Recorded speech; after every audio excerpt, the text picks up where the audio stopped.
안녕하십니까. 농지과학교실의 대표 강사 이재희입니다. 저는 대학에서 물리학을 공부하고 틈틈이 우주가 어떻게 만들어지고 변화하고 있는지 우주의 생성과 변화의 원리에 대해 관심을 가지고 탐구해 오고 있습니다. 농지과학교실은 대학에서 전공 공부를 하기 전에 갖추어야 하는 자연현상에 대한 기본적인 지식을 논리적이고도 체계적으로 전달합니다. 그러므로 자연에 대한 탐구심이 있는 분은 성별과 나이를 가리지 않고 누구든지 동영상을 볼 수 있고 자연과학에 대한 교양과 소양을 기를 수 있을 것으로 기대합니다. 오늘은 지난 시간에 공부한 원운동을 근간으로 하여 진동하는 운동 현상에 대해 살펴보겠습니다. 특히 진동 중에서도 아주 특별한 진동인 단진동은 모든 탄성운동의 근본이고 모든 변화의 근본이 되는 운동이므로 잘 익혀 두시기 바랍니다. 오늘 동영상의 내용은 먼저 무엇을 진동과 단진동이라고 하는지 정의부터 하고 단진동을 만드는 힘을 구하고 운동을 분석하겠습니다.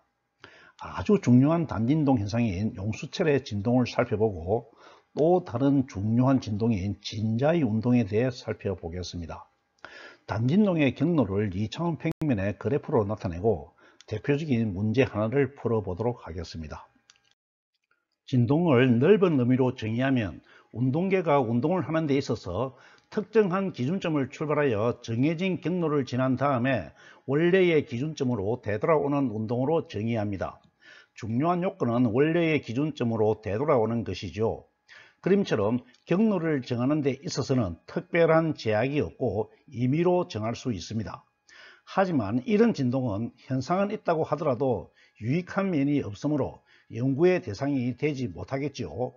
그래서 과학에서는 의미와 가치가 있는 진동으로 제한하여 연구합니다. 좁은 의미의 진동은 기준점을 중심점이나 평형점으로 삼아서 되돌아오는 과정을 반복하여야 하고 반복하는 과정의 운동 형태와 한 번 반복하는 데 걸리는 시간이 일정한 반복 운동으로 정의할 수가 있습니다. 지난 동영상에서 살펴본 원운동은 원으로 특정한 경로를 일정한 크기의 속도로 운동하고 운동 형태와 1회전에 걸리는 시간인 주기가 일정한 운동이라고 할 수 있겠습니다. 좁은 의미의 진동은 과학의 대상이므로 수식으로 표현하기 위해 물리량이 있어야 하는데 지금부터 관련 물리량을 정의하겠습니다. 진동은 다음과 같은 물리량으로 표현할 수 있습니다. 먼저 운동계가 경로를 따라 규칙적인 운동을 하여 한 번 반복하는 데 걸리는 시간이 일정하므로 이 시간을 주기라고 하고 문자수로 시간 타임의 첫 글자의 대문자 t를 사용합니다. 한 번 반복하는 데 걸리는 시간 주기 t가 일정하므로 1초 동안에 반복한 횟수를 계산할 수가 있는데 이같이 단위 시간인 1초 동안에 반복 운동하는 횟수를 진동수라고 하고 문자수는 영어 단어 frequency의 첫 글자 소문자 F를 사용합니다. 또 운동계가 경로를 따라 운동할 때 기준점 또는 중심점과 떨어진 거리를 변이라고 하는데 변이는 벡터 물리량이므로 벡터로 표시합니다. 그러면 운동계는 진동하기 위해서 다시 기준점으로 되돌아와야 하므로 운동하는 거리가 제한됩니다. 운동계가 운동 경로에서 기준점으로부터 가장 멀리 떨어진 거리, 다른 말로 최대의 변이를 진동하는 폭이라는 의미로 진폭이라고 하고 문자수로는 앰플리튜드의 첫 글자 대문자 A를 사용합니다. 진동의 물리량은 다음 동영상에서 살펴볼 파동의 물리량과 엄격하게 구분하여야 하므로 진동 요소라고 하기도 합니다. 이제 준비가 되었으므로 진동 중에서도 아주 특별한 진동인 단진동을 정의하겠습니다. 앞에서 살펴보았듯이 원운동은 일정한 크기의 각속도나 선속도로 운동하면서 기준점으로 되돌아오는 특별한 진동입니다. 그런데 운동계가 원운동하는 좌표축의 원점에 원운동하는 운동계와 같은 질량의 동일한 운동계가 놓여 있는데 이 좌표축 운동계가 원운동 운동계를 따라서 Y축 위를 직선 경로를 따라 움직이고 있다고 생각해 봅시다. 그림 위에서 살펴보면 질량 M으로 같은 두 운동계가 직교 좌표계의 X축 위에 원운동하는 반지름 R의 지점과 원점에 놓여 있습니다. 원운동계 운동계가 양의 각인 시계 반대 방향으로 조금 운동을 하게 되면 좌표축 운동계도 그에 대응하는 만큼만 운동을 합니다. 두 운동계는 같이 운동하다가 축에서 만난 다음에 운동 방향을 바꾸어 계속 운동을 하지요. Y축 운동계는 원운동 운동계의 운동에 맞추어 아래 방향으로 운동을 계속하여 마이너스 R 지점에서 원운동 운동계와 다시 만나게 됩니다. 마이너스 R 지점에서 두 운동계는 다시 운동 방향을 바꾸어 위 방향으로 운동을 계속해서 처음 위치로 되돌아오게 됩니다. 그러므로 두 운동계는 모두 진동을 하였는데 Y축을 따라 움직이는 운동계의 진동을 특별히 단진동이라고 구분합니다.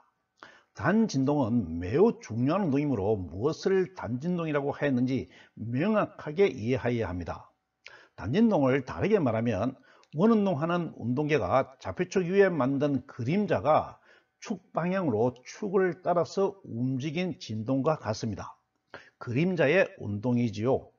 그러므로 Y축 위의 그림자 운동은 단진동이고 X축 위의 운동도 단진동이 되는 것을 알 수 있습니다. 단진동을 단계별로 운동을 분석해 보면 기준점을 중심으로 직선 경로를 운동하다가 중간에 A 지점에서 경로를 반대로 바꾸어 기준점으로 되돌아온 다음에 멈추지 않고 운동을 계속해서 반대 방향으로 마이너스 A 지점까지 운동한 다음에 또다시 방향을 바꾸어 기준점으로 되돌아오는 운동입니다. 여기까지가 한 바퀴 도는 것이죠. 1회 진동을 마친 것이 되는데 실제에 있어서는 이 같은 운동을 반복하게 되죠. 또 경로상에서 운동계가 가지는 속도는 일정하지 않지만 속도 변화 정도는 삼각함수 코사인의 그래프 형태를 가지는데 지금부터 운동계의 변이를 분석해 보겠습니다. 그림처럼 질량 M인 운동계가 반지름 R인 원운동을 하고 있습니다. 원운동의 선속도의 크기는 V, 각속도의 크기는 오메가입니다. 벡터 기호가 없는 문자수는 스칼라를 나타냅니다. 직교 좌표계를 설정하고 운동계가 움직인 각 변이를 시타라고 하면 원운동계의 Y축 위에 내린 그림자의 변이 Y는 억각 시타의 대변이므로 사인 시타의 값이 되므로 Y 이꼴 사인 시타가 됩니다. 이해가 되시죠? 원운동 물리량 사이의 관계식을 보면 V 이꼴 R 오메가, 오메가는 2파이 F, T는 F분의 1은 오메가분의 2파이가 성립하지요. 그러므로 축 위의 진동 운동계의 변이는 Y 이꼴 R 사인 시타가 됩니다. 변이는 회전각 시타의 사인 값이 되므로 일정하지가 않고 사인 그래프를 따라서 변하고 있습니다. 또 최대 변이 R 값은 진동의 폭이라는 의미로 진폭이라고 구분하였죠. 여기서 반드시 이해해야 하는 내용은 단진동과 원운동 사이의 관계입니다. 단진동은 외형상으로는 직선 운동이지만 직선 운동의 내용을 규정하는 것은 보이지 않는 원운동이라는 것이죠. 그러므로 단진동을 분석할 때는 항상 그 밑에서 단진동을 규정하는 원운동을 같이 분석해야 합니다. 보이지 않아도 있는 것이죠. 그러므로 원운동의 물리량은 단진동에 그대로 적용되므로 단진동의 진동수 F는 원운동의 진동수 회전수 F와 같고 단진동의 주기 T는 원운동의 주기 T와 같으므로 위에서 언급한 원운동의 관계식이 그대로 성립합니다. 이해가 되시죠? 그러므로 단진동의 물리량에 각속도 오메가가 나오는 것이 지극히 당연한 것임을 알 수가 있습니다. 이번에는 단진동을 만드는 힘을 찾아보겠습니다. 단진동은 1차원 직선 운동이지만 운동 방향과 속도의 크기가 바뀌므로 가속 운동입니다. 그러므로 단진동이 이루어지기 위해서는 가속도를 만드는 힘이 작용해야 하겠죠. 이것은 원운동이 이루어지기 위해서는 초기 속도가 있는 운동계에 일정한 크기의 힘이 구심 방향으로 작용하는 구심력이 필요한 것과 같은 이치입니다. 원운동을 분석할 때 힘을 구하기 위해서 힘의 크기를 규정하는 물리량인 가속도를 먼저 구하였죠. 단진동에서도 같은 방법을 적용하여 가속도를 구해 보겠습니다. 원운동에서는 속도 벡터의 덧셈과 도형의 성질을 이용하여 가속도를 유도할 수 있었는데 단진동에는 그런 방법이 없어서 부득이 수식만으로 구하여야 하겠습니다. 단진동이 1차원 운동이므로 수식은 스칼라로 계산하겠습니다. 속도는 시간에 대한 변위의 변화율이므로 v 이꼴 델타 t분의 델타 y는 델타 y가 r sin θ이므로 델타 t분의 델타 r sin θ를 대입하면 r은 상수로 앞으로 나오게 됩니다. 그러면 델타 t분의 r 델타 sin 오메가 t가 되죠. 여기서 어려운 수식이 나왔는데 sin 오메가 델타 sin 오메가 t 나누기죠. 나누기 델타 t, 사실 나누기가 아니고 미분인데요. 그래서 미분인데 삼각함수에 대한 미분이 되는데 이것을 미분하면 델타 t분의 델타 사인 오메가 t는 오메가 코사인 오메가 t가 됩니다. 이것은 뭐 미분 시간에 배우게 되는데 일단 여기서는 받아들이고 가겠습니다. 그러므로 이 식을 대입하면 v는 오메가 r 코사인 오메가 t가 되죠. 가속도는 또 시간에 대한 속도의 변화율이므로 변화율을 한 번 더 계산하면 a는 델타 t분의 델타 v가 되고 델타 v를 방금 구한 오메가 r 코사인 오메가 t를 대입하게 되면 델타 t분의 오메가 r 델타 코사인 오메가 t가 됩니다.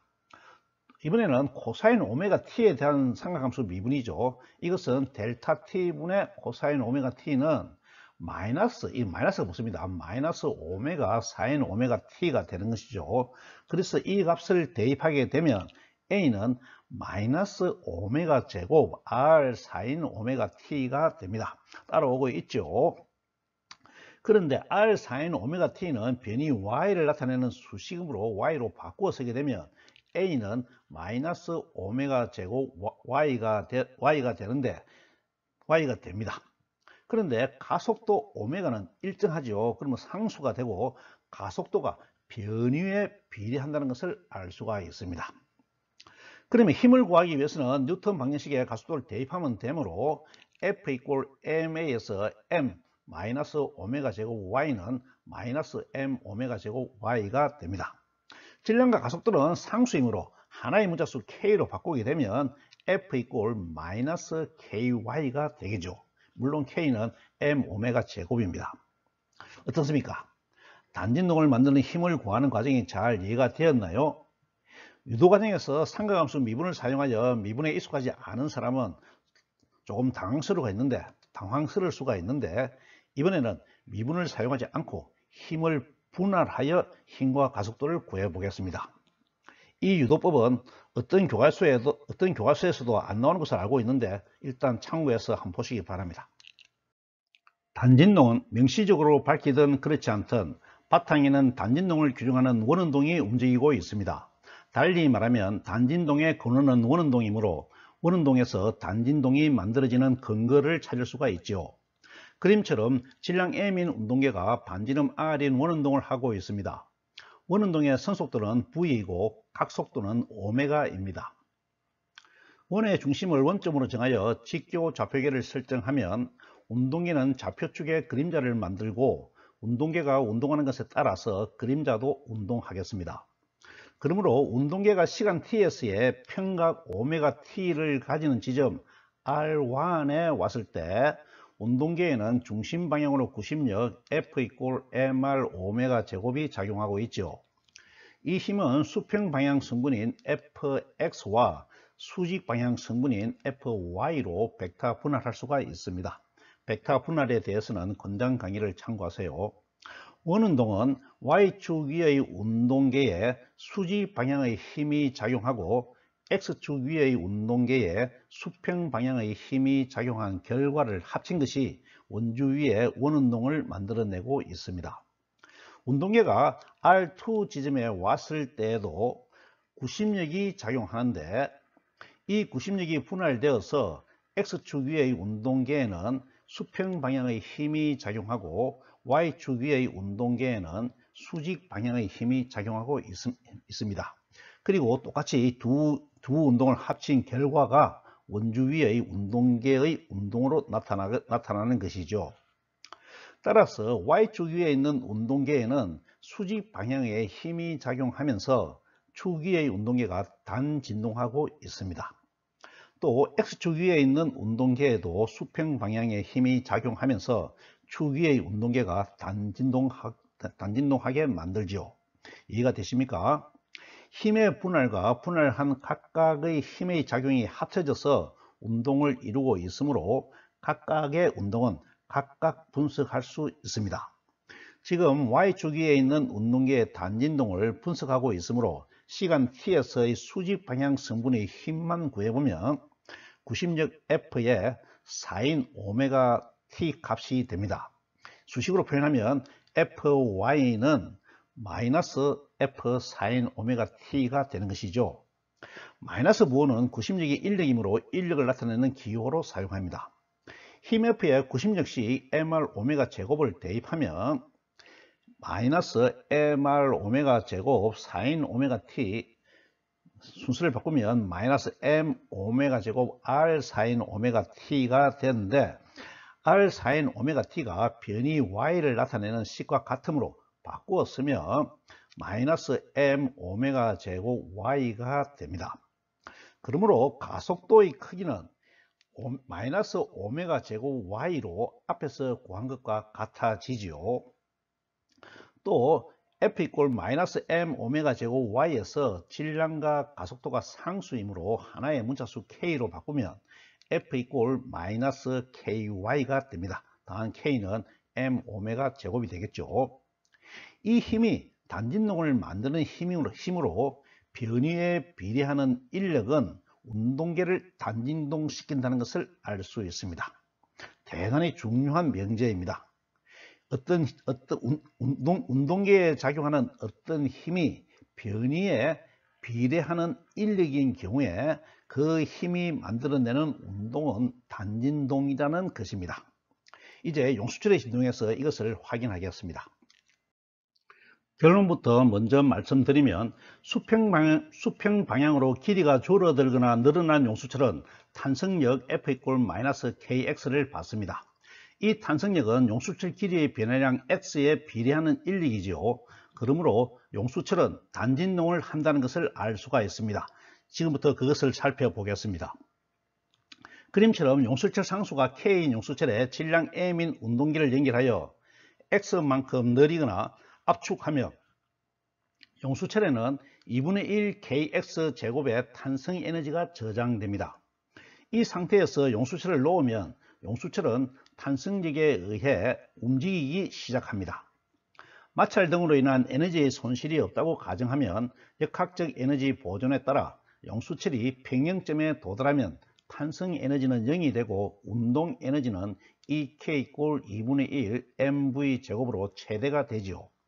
용수철이 평형점에서 관성에 의해 계속 운동을 하면 용수철은 또다시 반대 방향으로 탄성력을 작용하고 운동계에 음의 일을 하면서 탄성 에너지를 저장합니다. 운동계가 변이 X만큼 움직이면 운동 에너지가 모두 탄성 에너지로 바뀌어서 속도가 0이 되면서 멈추게 되지요. 그러면 탄성 에너지가 다시 복원력으로 작용하여 반대 방향으로 운동을 시작하고 평형점에 도달하면 속도가 최대가 되고 계속 운동을 하여 다시 변이가 X가 되는 지점에서 멈추고 다시 반대 방향으로 운동을 시작합니다. 그러므로 용수철은 처음에 저장한 탄성 에너지로 평형점을 기준으로 X만큼 늘어났다가 압축되는 과정을 반복하는 진동을 하게 됩니다. 그런데 진동을 만드는 힘이 탄성력 F 이꼴 마이너스 KX로 변이 X에 비례하는 인력이므로 용수철의 진동은 앞에서 살펴본 것과 같이 단진동이라는 것을 알 수가 있습니다. 용수철의 진동 밑에는 보이지 않지만 원운동이 이루어지고 있다는 것을 알 수가 있고, 용수철 상수 K와 각속도 사이에는 K = M 오메가 제곱의 관계식이 성립하므로 오메가는 루트 M분의 K로 양의값이 됩니다. 그러므로 용수철의 진동주기 T는 오메가분의 2파이는 2파이 루트 K분의 M으로 구할 수가 있습니다. 식의 내용을 살펴보면 운동계가 무거울수록, 즉 M이 클수록 움직이기가 힘들므로 분자에 질량 M이 있다는 것이 맞겠죠. 이번에는 연직 방향으로 길이가 늘어난 용수철의 운동을 살펴보겠습니다. 그림처럼 용수철 상수가 K인 용수철에 질량 M인 물체를 달아서 가만히 놓았더니 용수철이 X0만큼 늘어난 지점에서 멈춰서 평형을 이루었습니다. 평형점에서는 용수철의 복원력과 중력이 평형을 이루고 있어서 mg = kx0가 성립합니다. 평형 위치에서 물체를 아래로 A만큼 당겼다가 놓았더니 물체는 평형점을 중심으로 진동하기 시작합니다. 물체는 진폭 A의 지점에서 물체가 받는 힘은 복원력과 중력이 되겠습니다. 이 점에서 받는 R자 힘은 F넷은 mg 중력이 아래 방향의 중력 마이너스 위 방향으로 k x 플러스 x0가 되는데 식을 계산하면 마이너스 kx가 됩니다. 왜냐하면 mg = kx0니까요. 따라서 변이 x에 비례하는 인력이 되므로 용수철의 진동은 연직 방향으로도 단진동임을 알 수가 있습니다. 이해가 되시죠? 그러므로 단진동에 대응하는 원운동이 있게 되고, 단진동의 진폭은 처음 용수철을 당겼다 놓은 크기인 A이고 원운동의 반진음과 같아집니다. 주기는 수평 방향의 운동과 같은 T = 오메가분의 2파이는 2파이 루트 K분의 M이 되겠습니다. 용수철은 수평 진동뿐만 아니라 연직 진동도 평형점을 중심으로 단진동하는 것을 알 수가 있죠. 이번에는 진자에 대해서 살펴보겠습니다. 진동은 운동 방향이 바뀌는 가속 운동이므로 가속을 만드는 힘이 반드시 작용하여야 합니다. 진동을 만드는 힘의 근원이 중력인 경우에 진동하는 물체, 진동자라 그러죠. 진동자를 진자라고 구분하는데, 진자의 운동이 특별히 단진동인 경우에 단진자라고 합니다. 대표적인 단진자로 흔들림 각이 아주 작은 시계추의 운동이 있습니다.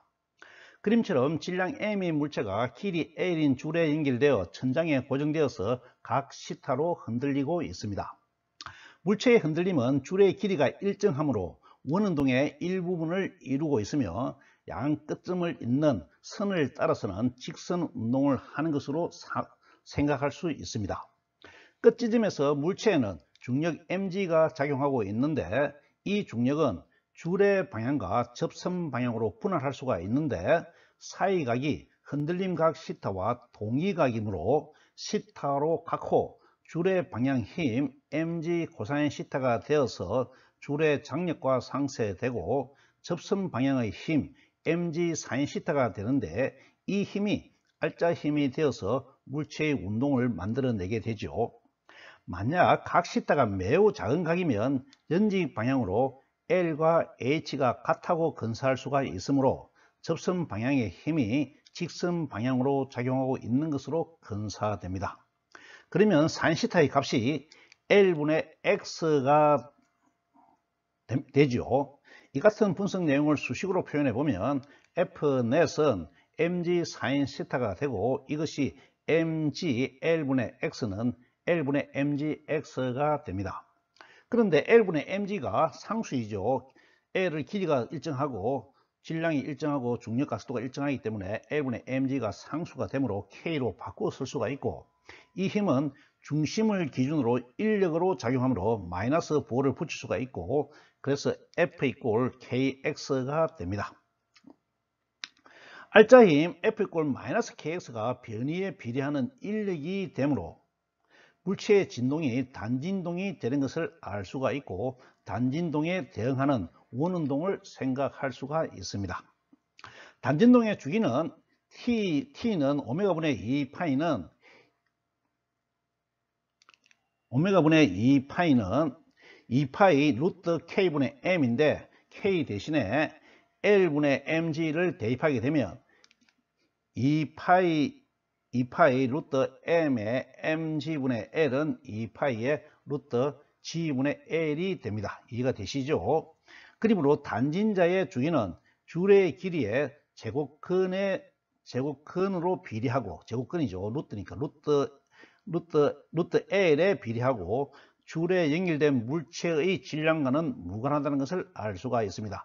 그러므로 아무리 무거운 물체를 달아도 줄의 길이만 일정하면 주기가 같아진다는 것을 알 수 있는 것이죠. 이 분석에는 흔들림 각이 충분히 작다고 근사하였는데 각이 조금만 커도 오차가 많이 나는 어려움이 있습니다. 이 같은 문제를 해소하기 위해서 각의 크기를 근사하지 않고 직접 구하는 단진자를 분석해 보겠습니다. 앞에서 분석한 그림과 같은 단진자의 운동에서 단진동의 운동 방향인 직선 방향으로 작용하는 힘을 근사 없이 구하면 단진동을 설명할 수가 있으므로 이 힘을 구해 보겠습니다. 접선 방향의 힘과 단진동이 운동하는 직선 사이의 사이각이 시타입니다.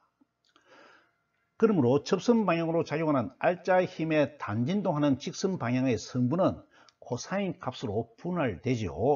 수식으로 정리하면 F넷은 mg 사인 시타는 mg 사인 시타 코사인 시타가 되고, 사인 시타 이꼴 L분의 X, 코사인 시타 이꼴 L분의 H를 대입하게 되면 mg L분의 X, L분의 H는 L제곱분의 mgHX가 됩니다. 여기서도 L제곱분의 mgH는 상수이므로 상수 K로 바꾸어 쓰고 인력을 표현하는 마이너스 부호를 붙이면 F넷은 마이너스 KX가 되죠. 이때 K는 L제곱분의 mgH가 됩니다. 그러므로 이때 받는 알짜임 F넷도 단진동을 만드는 힘이 되는 것을 알 수가 있습니다. 그러므로 단진동의 주기는 T 이꼴 오메가분의 2파이는 2파이 루트 K분의 M에서 K 대신에 L제곱 mgH를 대입하게 되면 2파이 루트 GH분의 L제곱을 얻게 되지요. 여기서 주기는 H에 따라 변하게 되는데 흔들림 각이 크면 H가 작아지므로 주기는 빨라집니다. 만약 각이 충분히 작아서 L 이꼴 H가 되면 앞에서 구한 주기 2파이분의 루트 GL로 근사가 되죠. 이해가 되시나요? 단진자를 근사하지 않고 분석하는 내용은 교과서에 나오지 않는 것으로 알고 있는데 필요한 경우에 잘 활용하시기 바랍니다. 지금부터는 단진동하는 운동계의 변이를 원운동의 위상을 이용하여 그래프로 표현해 보겠습니다. 그림처럼 X축을 각변이 오메가 T로 설정한 직교 좌표계에서 반지름 A의 원운동이 있을 때 Y축 위의 단진동의 변이는 Y 이꼴 A 사인 오메가 T로 주어지는 것은 앞에서 살펴보았습니다. 원운동에서 각 변이는 각 속도와 시간의 곱으로 나타나는데 이 각을 위상이라고 특별히 구분합니다. 그러면 단진동의 변이는 위상에 따라 크기가 결정되므로 위상으로 변이를 표현할 수가 있겠습니다. 위상에 있는 사인 함수를 그래프로 그리면 붉은 선이 되는데 최대값과 최소값은 각각 원운동의 반지름의 크기인 A와 마이너스 A가 됩니다. 위상이 2분의 파이, 2분의 3파이, 2파이가 되면 한 바퀴 회전한 것이 되므로 시간의 흐름에 따른 1회전 주기는 2파이 이꼴 오메가 T에서 T 이꼴 오메가분의 2파이가 되는 것을 확인할 수가 있죠. 원운동에서 변이에 해당하는 그래프의 위상은 4분의 파이와 4분의 3파임을 확인할 수가 있습니다. 같은 이치로 단진동의 변이는 대응하는 원운동의 위상으로 표시할 수 있다는 것을 알 수가 있습니다. 이 내용을 잘 이해하시기 바랍니다. 변이와 위상은 서로 대응한다는 것이죠. 그런데 매번 그래프를 그리는 것은 번거롭고 단진동이 두 개가 있으면 보기도 어려워서 원운동 위에서 변이를 표시하는 하나의 방법으로 회전하는 원점 벡터를 이용합니다. 노란색으로 표현되어 있는 것이 벡터이면서도 원점에서 나왔으니까 원점 벡터이죠. 이 원점 벡터가 회전할 때 위상에 대응하는 y 성분값이 변이가 되므로 원점 벡터로 변이를 표시할 수가 있게 되지요. 이렇게 회전하는 원점 벡터가 위상과 변이를 나타내므로 회전하는 원점 벡터를 위상자라고 구분합니다. 페이스에서 페이저 이렇게 하는 것이죠. 위상자는 파동 강의 시간에 좀 더 살펴보도록 하겠습니다. 이번에는 마찰력이 작용하는 경우에 단진동의 그래프를 살펴보겠습니다. 단진동을 일으키는 힘은 변위에 비례하므로 보존력입니다. 그러므로 보존력이 운동계의 음의 일을 하면 그만큼 포텐셜 에너지를 저장하지요. 그러면 용수철 진동에서 살펴보았듯이 포텐셜 에너지를 이용하여 단진동의 왕복 운동을 합니다. 그런데 마찰력이 있어서 운동계가 왕복 운동을 하는 동안에 끊임없이 마찰력을 작용하여 운동계가 가지고 있는 에너지를 감소시키는 경우에는 운동계가 나아가는 변위의 양, 즉 진폭이 줄어들게 됩니다. 에너지가 줄어들면 변위가 줄어드는 것은 용수철에서 탄성 에너지가 진폭을 결정하는 것에서 잘 이해할 수가 있습니다.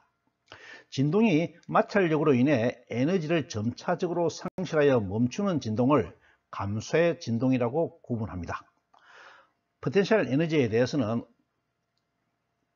금장 강의를 참고하세요. 그러므로 마찰력이 작용하는 경우 단진동의 시간에 대한 그래프는 그림처럼 진폭이 줄어드는 형태를 나타내게 되고, 시간이 지나면 모든 에너지를 다 소진하여 진폭이 0으로 수렴하고 운동계는 멈추게 되는 것이죠.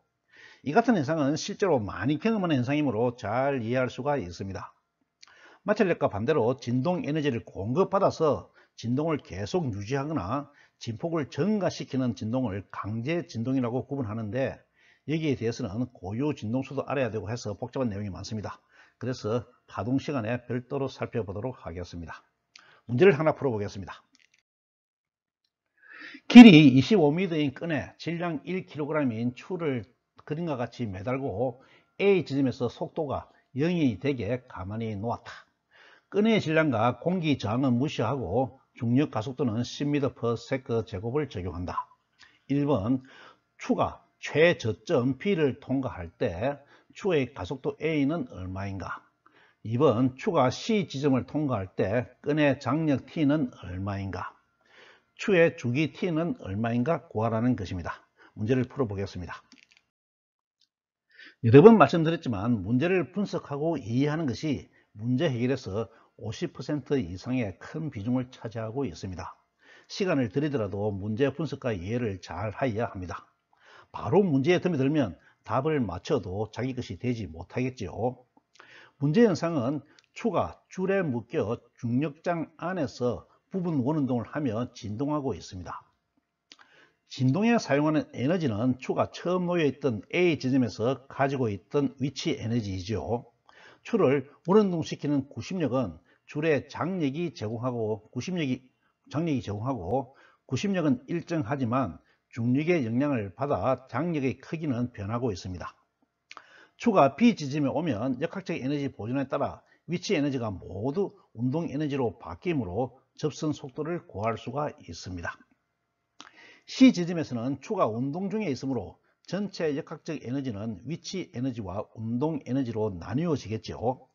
또 추의 진동은 A와 D를 연결하는 직선 위의 단진동으로 해석할 수도 있으므로 단진동의 주기로 추의 진동 주기를 구할 수가 있겠습니다.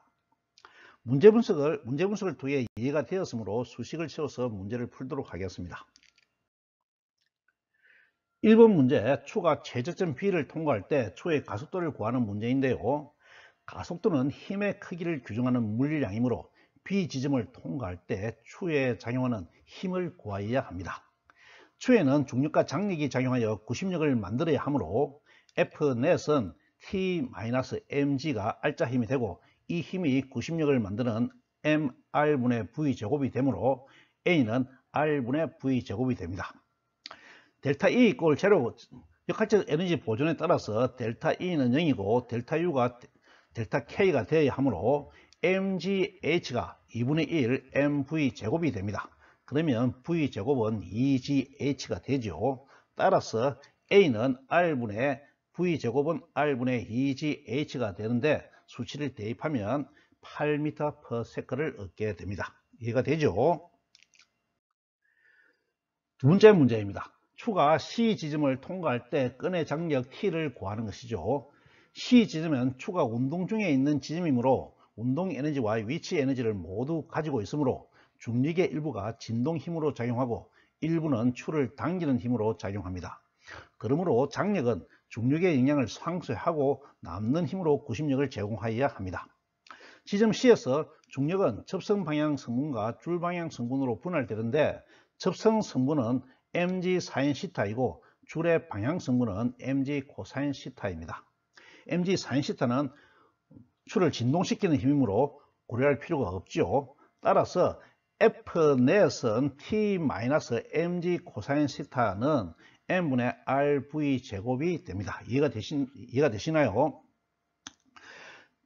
구심력은 t-mg 코사인 θ이죠. 그러면 t는 mg 코사인 θ 플러스 m r분의 v 제곱이 되고 C 지점에서의 선속력을 구하기 위해서는 역학적 에너지 보존을 사용하여 mgh 이꼴 mgh 다시 플러스 2분의 1 mv 제곱이 성립합니다. 이해가 되시죠?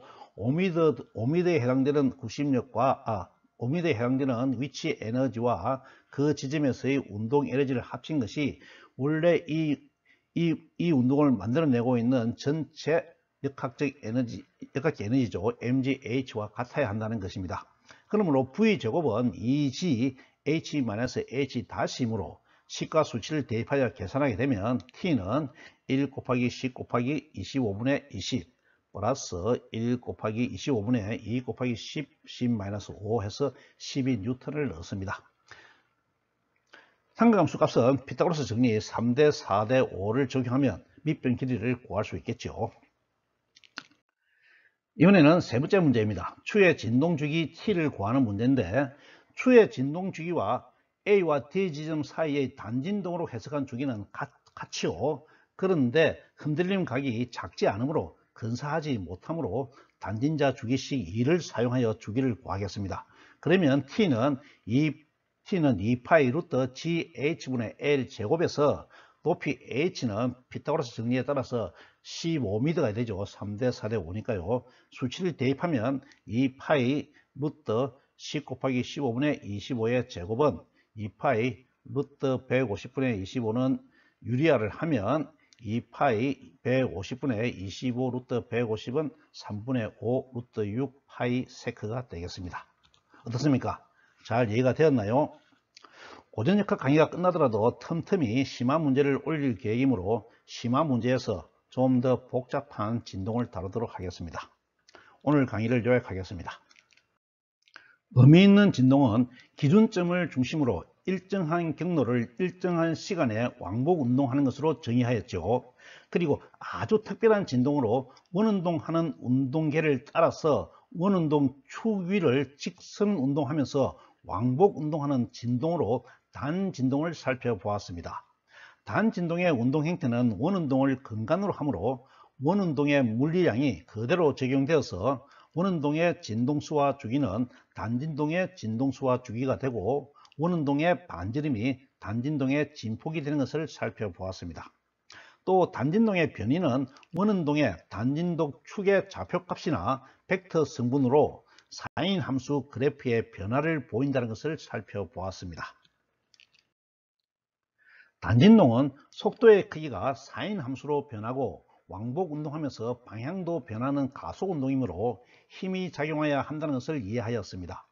그리고 단진동을 만드는 힘은 원운동을 근간으로 하므로 F 이꼴 마이너스 M 오메가 제곱 Y로 변이에 비례하는 인력의 형태로 작용하고 가속도는 뉴턴의 운동 법칙에 따라서 A 이꼴 마이너스 오메가 제곱 Y로 가속도의 제곱의 변이를 곱한 값으로 주어진다는 것을 살펴보았습니다. 힘의 비례상수를 K로 놓으면 K 이꼴 M 오메가 제곱이 되는데 운동계의 질량에 각속도의 제곱을 곱한 값으로 정해지므로 각속도는 오메가 이꼴 루트 m분의 k, 그러므로 주기 t는 2파이 루트 k분의 m이 된다는 것을 살펴보았습니다. 그러므로 용수철의 단진동은 이 식으로 진동 주기를 바로 구할 수가 있습니다. 진동을 만드는 힘이 중력인 경우에 진동하는 운동계를 진자라고 한다는 것과 식의 추는 부분적으로 원운동을 하므로 단진동에 근사할 수 있다는 것을 알아보았습니다. 단진자의 진동 주기는 t 이꼴 2파이 루트gh분의 l 제곱으로 계산할 수가 있고, 흔들림 각이 충분히 작은 경우에는 h를 구하지 않고 t 이꼴 2파이분의 루트 g분의 l로 근사할 수 있다는 것도 알아보았습니다. 또 진동 운동계에 마찰력이 작용하여 운동 에너지를 감소시키는 경우에는 진폭이 줄어들면서 정지 상태로 수렴하는 감쇄 진동을 한다는 것도 알아보았습니다. 다음 시간에는 진동이 공간을 퍼져나가는 운동인 파동을 살펴보겠습니다.